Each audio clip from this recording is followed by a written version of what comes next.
کہ ایمان کے لیے رب تعالی کی معرفت ضروری ہے، مگر تعجب کی بات ہے کہ جس کی معرفت ضروری ہے وہ تو ہمارے عقل و فہم سے وراء الورا ہے۔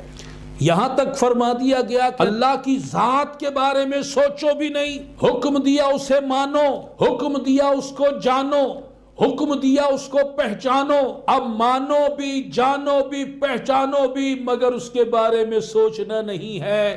وہ تمہاری عقل سے جو تمہارے تصور میں آ جائے وہ خدا ہو نہیں سکتا، اس لیے کہ وہ تصور سے بھی وراء الورا۔ اب کیسے مانے؟ تو اللہ تبارک و تعالی نے فرمایا کہ ہم نے اپنی جان کے لیے، پہچان کے لیے اپنی دلیل جو ہے، برہان جو ہے، وہ تمہارے سامنے پیش کر دی ہے۔ اس دلیل کو دیکھو، اس برہان کو دیکھو اور ہمیں مانو، ہمیں جانو، ہمیں پہچانو۔ تو ہمارے نبی جو ہیں وہ دلیل ہے، اللہ موجود ہے اور اللہ ایک ہے۔